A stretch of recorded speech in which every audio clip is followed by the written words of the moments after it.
Hello, and welcome to another edition of our NAWBO Member Love Live and the Texas Women Mean Business podcast. I am joined today by Sarah Dieringer, owner of the Canine Co. Hi, Sarah. How are you doing? It's morning. We woke up several times with that rainstorm last night. Yes.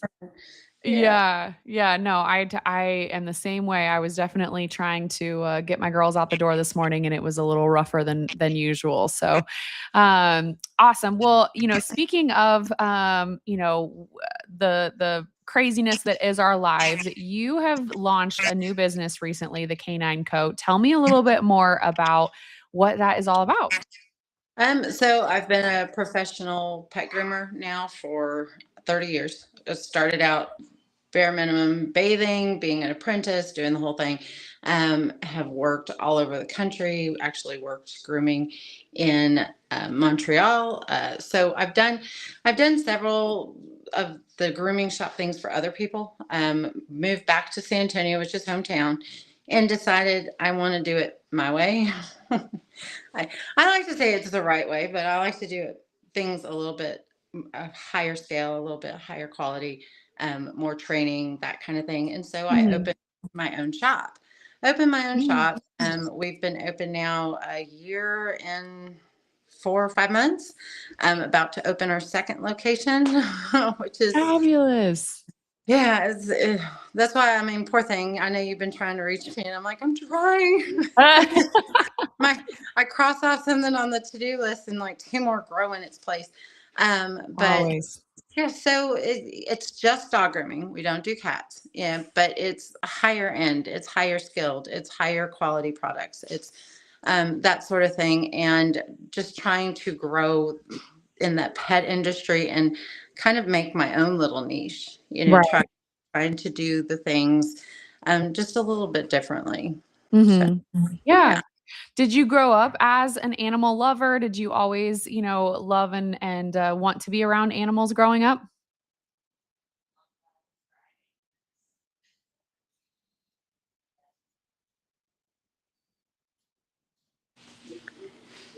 Oh, there we go. I think are you back, Somebody Sarah? just called me and now it messed it up. Yeah, no worries. We can hear you. Okay, Sarah, can you hear How do us? I get back in here?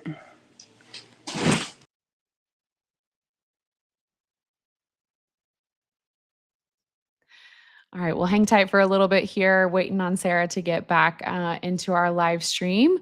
Feel free to drop any questions that you have for her in the chat if you're curious about dog grooming, owning your own business related to pets as well. Sarah, can you hear us now?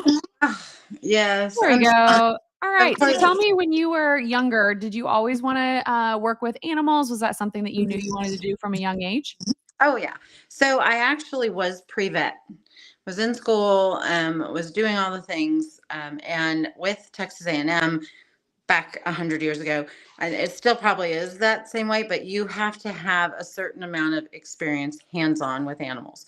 And so they had a list, at least a year's worth, right? Of course, your grades and all of your tests and all that have to be phenomenal, but you also have to have this element.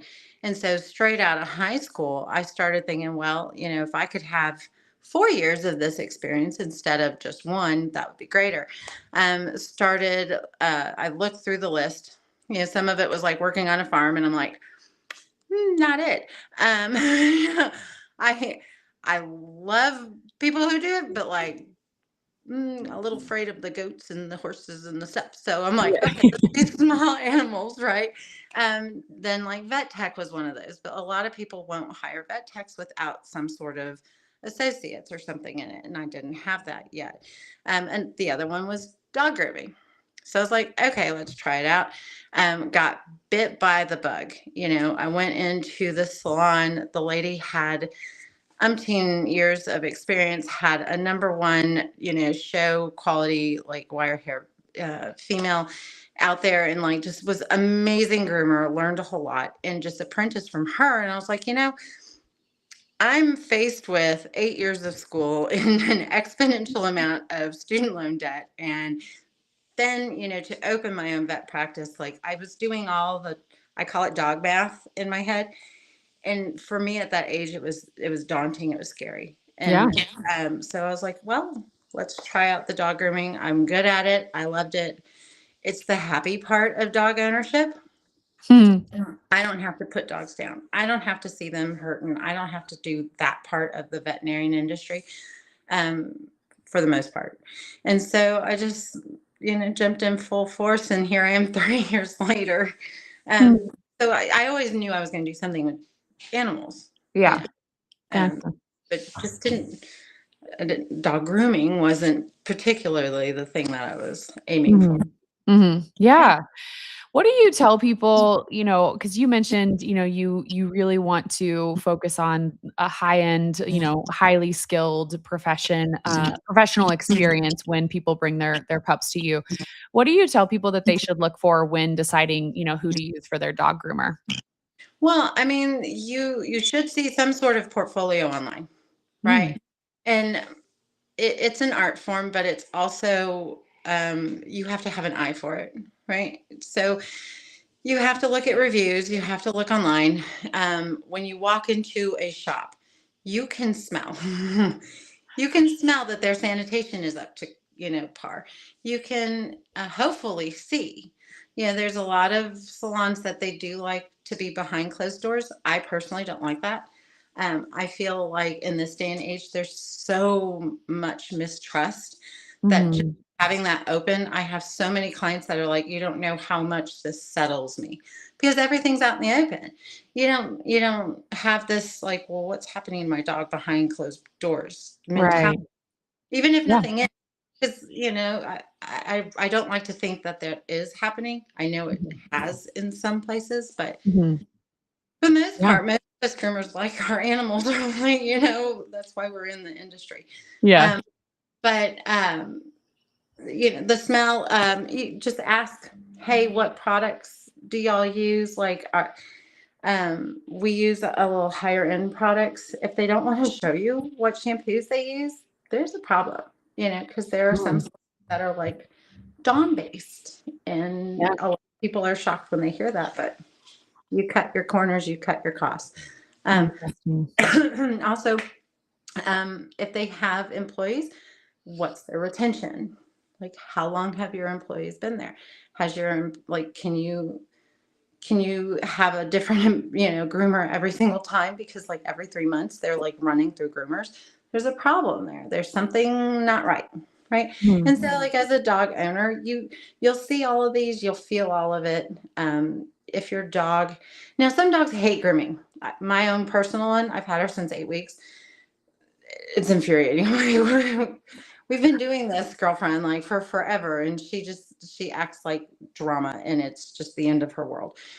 So there are some dogs that just hate it, Yeah. but for the most part, most of our clients, once they get to know us and trust us, they like coming in. Mhm. They like it. Now, do they like all of the things? No, like they don't like their toenails done, and they don't like, certain areas like messed with, which is understandable, but they shouldn't be cowering, right? They Mhm. shouldn't be just terrified to walk through the door. Yeah. Those kind of things that you'll get signals, you know, Right. Right. and That makes sense. it may just not be the right person for your dog, Mhm.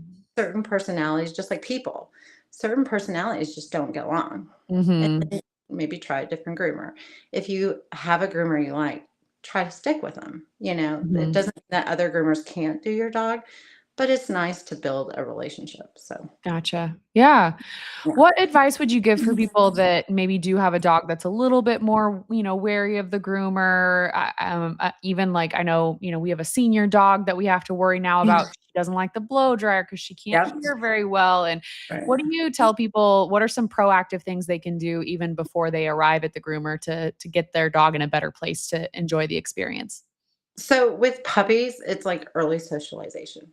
It's part of that learning process. It is a complete learning process. So early and often, even if it's just coming in for like a little nail trim, maybe just like a little spot shave, just a brush or just a bath, just so that they understand. Oh, I get here. I'm only here for a bit. I get to go home. Like we always give treats on the way out, so that it's kind of like Pavlov's bell, right? Here's your treats. You did well. Good job. Um, just it's a training activity. Stand on the table. Try not to jump off and try to hang yourself, please. Like manners, right? Yeah. So a lot of those things can come into the first experience, to help with our seniors. Bless their hearts, because they get old and cranky, just like me, right? Mhm. I don't want you fiddling with me. I just want to sit on the couch and sleep. So we Mhm. try to do as fast as possible to them, right? So if they hate the blow dryer, there's other options, right? We have handheld dryers, or we have a kennel dryer that doesn't have a heating element. It takes a little bit longer, but there's a bed in there for them so that they can, like, just kind of chill for a bit. If it's just too much, there are other options. There are mobile groomers. Mobile grooming isn't for everyone. It is a luxury. It is expensive. But sometimes some dogs do not do well in a salon setting. It's too noisy. There's too much going on. It's almost like anxiety, Mhm. panic attack. Like, I can't. Yeah. And the dog is telling us that in its own way.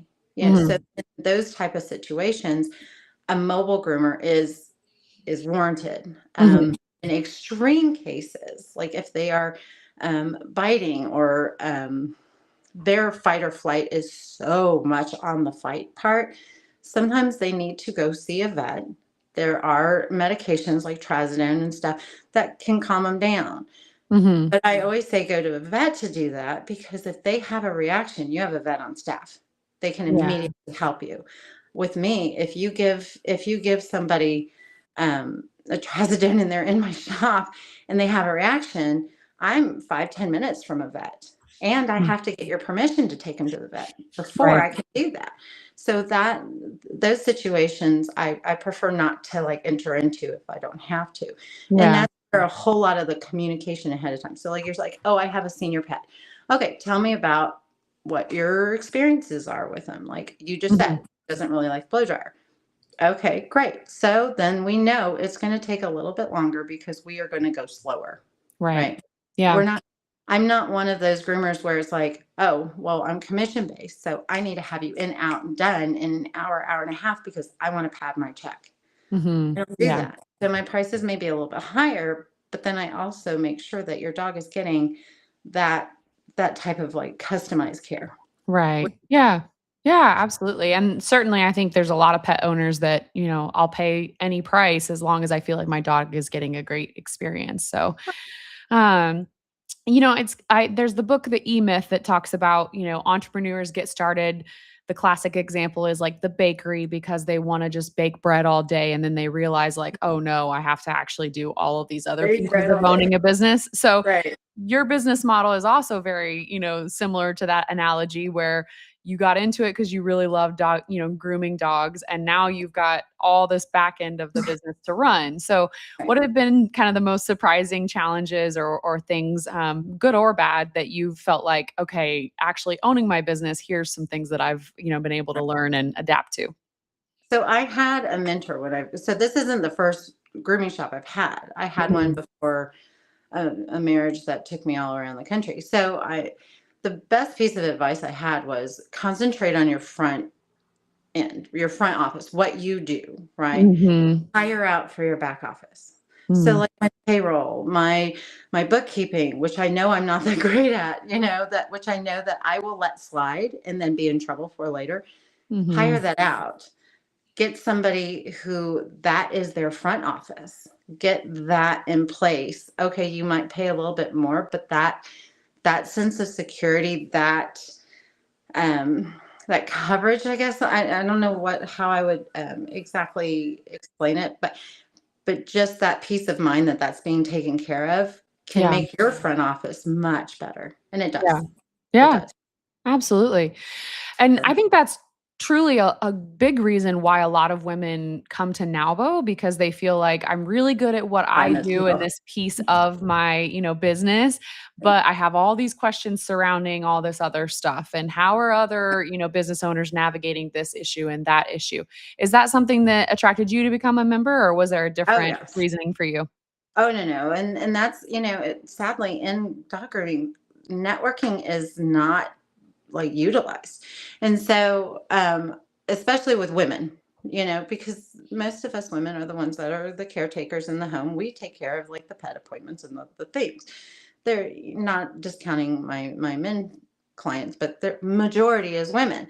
So I also believe in boosting other women-owned businesses. So if I need a bookkeeper, I'd rather go to someone that A, I've met personally, B, is like-minded female entrepreneur, small business, like somebody who I can kind of relate to. And so joining these types of organizations is key for me, at least, because not only do I get my name out there, people get their names out with me too. I have a wall of cards, right?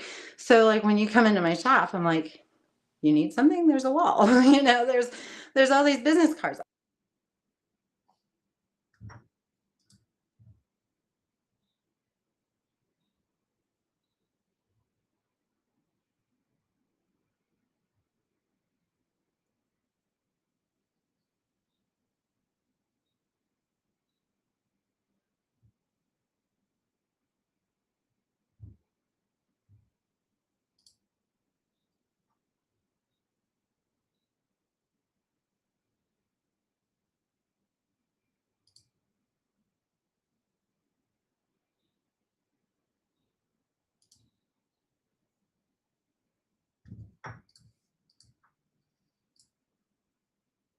Here we go. Sarah, can you hear me?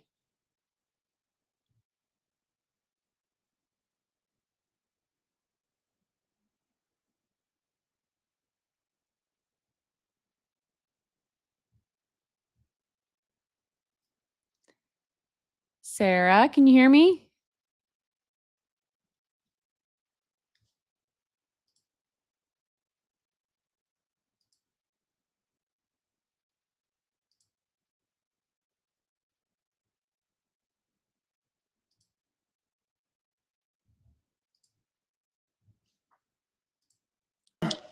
Is There you that go. Can you hear us, Sarah? sorry, my internet is super spotty after that. Every time it rains like it did last night, oh, this neighborhood. Sorry. No, I you're fine. apologize. You're fine. No worries. All right. So tell me a little bit more. If people are wanting to learn more about the Canine Co., how can they come visit you? Tell us about your new location. Give us some ways to connect with you. Sure. So we are online. We are the canineco.net. I have a little website that, don't judge, I did it myself. It's one of those back office things that I'm looking for somebody to help with. NAWBO can help with that. Right, right. And so we've got our website. We're on Insta, so it's the canineco.sa on Instagram. We just did a live podcast for Hair of the Dog. It's a couple groomers, myself and one other groomer, talking dog and grooming shop and all the things. That's on YouTube, and it's Hair of the Dog podcast. And then I'm on Facebook, the Canine Co. And then the second location, that's a work in progress. Yeah. So I'm trying to figure out how to do two locations. So still have a centralized, but like not make it confusing, right? Yeah. So the first one is the Canine Co Brook Hollow, right? The second one is the Canine Co Northwest. It's off Calabar Road inside 1604. It's Okay. not the mess that's Alamo Ranch, but it's close. Like I didn't want to touch Alamo Ranch traffic. I live Yeah. out here. I want to deal with it, Yeah. So I'm close, but not too close. Um, and that one is opening June 1st. So that's another thing I'm doing is planning the grand opening, ribbon cutting, and all the things, all the things. We have 4 groomers at the Brook Hollow location. They also go out and about with like their cards and their own stuff, trying to get people in with their information. So we canvass several different ways. My online is there, but it could be stronger. Yeah, I think I have a TikTok and I have like one post. I'm like, I don't know how to do the TikTok. Like, I'm supposed to do the dances and all. I don't know. I don't know what TikTok is. I'm old. I'm like, I've got a TikTok. If you want to look at it, it's like a post. I don't even know what it is. And then my husband's like, you need to be on Snap. And I was like, I don't even know what Snap is. Like, what's Snap chat and the Tiki Talkies and all this stuff. I'm like, can I just talk to people? But we're Brook Hollow Shopping Center. There's a little tiny HEB. We're in that parking lot. So if people want to stop in, we're 100% open all the time. So we have no problems giving tours. We have no problem stopping and talking to people. Um, like I said, everything's out in the open so you can see it. And yeah, we're up and running. Fabulous. Fabulous. Well, congratulations, Sarah, on the second location. That's awesome news. And we're so excited as part of NAWBO to join you in that growth and be along for the ride. But I am super, super thrilled to have learned more about how to help my dog, be in the best possible care and state of mind while they're getting groomed. And you are clearly so passionate about what you do. And that's very inspiring to see. Thank you, thank you. I hope so. I hope it shows. I'm not just getting old for no reason. Yeah. Absolutely, absolutely. Well, thank you so much, and if you are tuning in, if you are curious to learn more about NAWBO, you can scan that QR code up above, to learn more about our upcoming events, or you can go to our website, nowbosa.org, and we will have all this info in the show notes of the podcast as well. So thank you guys so much, and we will talk to you